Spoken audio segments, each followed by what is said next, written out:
Chapter 4, Composition of the Troupe by Victor Hugo from the book Les Misérables.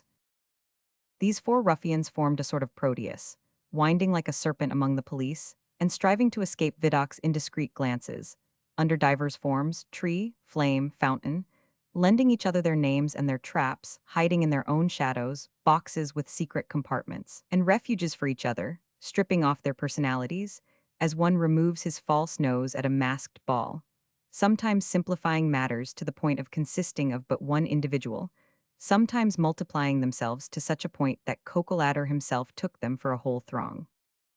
These four men were not four men. They were a sort of mysterious robber with four heads, operating on a grand scale on Paris. They were that monstrous polyp of evil which inhabits the crypt of society.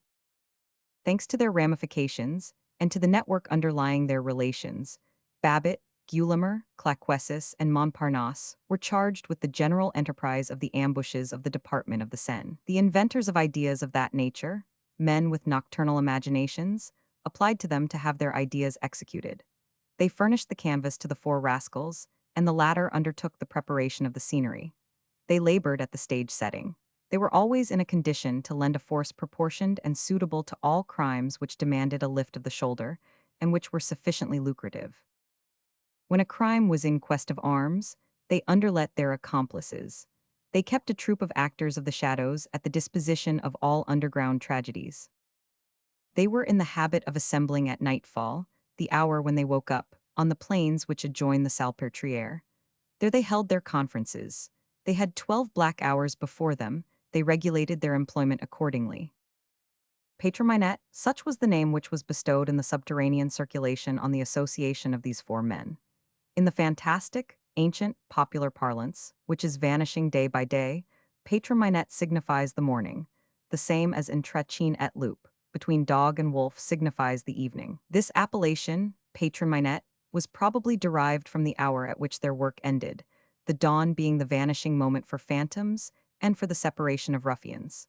These four men were known under this title. When the president of the Assizes visited Lesnare in his prison and questioned him concerning a misdeed which Lesnare denied, "Who did it?" demanded the president. Lesnare made this response, enigmatical so far as the magistrate was concerned, but clear to the police. Perhaps it was Pétrominette. A piece can sometimes be divined on the enunciation of the personages. In the same manner, a band can almost be judged from the list of ruffians composing it. Here are the appellations to which the principal members of Pétrominette answered, for the names have survived in special memoirs.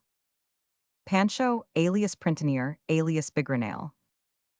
Brujon, there was a Brujon dynasty. We cannot refrain from interpolating this word. Boulatruelle, the road mender already introduced.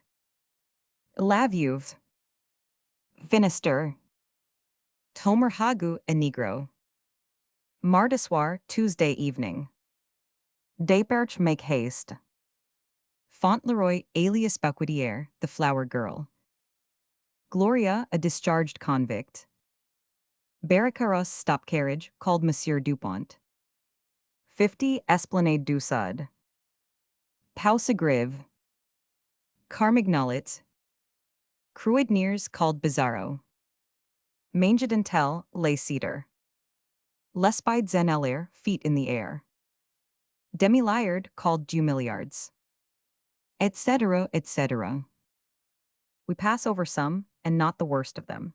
These names have faces attached. They do not express merely beings, but species. Each one of these names corresponds to a variety of those misshapen fungi from the underside of civilization. Those beings who were not very lavish with their countenances were not among the men whom one sees passing along the streets. Fatigued by the wild nights which they passed, they went off by day to sleep, sometimes in the lime kilns, sometimes in the abandoned quarries of Montmartre or Montrouge, sometimes in the sewers. They ran to earth. What became of these men? They still exist. They have always existed. Horace speaks of them, ambubarum collegia, pharmacopol a, mendici, mime, and so long as society remains what it is, they will remain what they are. Beneath the obscure roof of their cavern, they are continually born again from the social ooze. They return, specters, but always identical. Only they no longer bear the same names, and they are no longer in the same skins. The individual's extirpated, the tribe subsists. They always have the same faculties. From the vagrant to the tramp, the race is maintained in its purity. They divine purses in pockets, they send out watches in fobs. Gold and silver possess an odor for them. There exist ingenuous bourgeois, of whom it might be said that they have a stealable air. These men patiently pursue these bourgeois. They experience the quivers of a spider at the passage of a stranger or of a man from the country.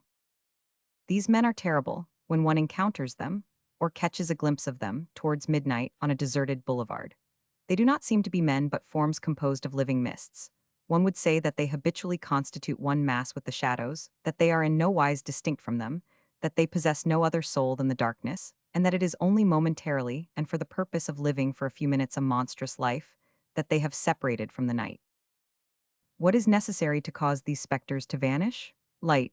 Light in floods. Not a single bat can resist the dawn. Light up society from below.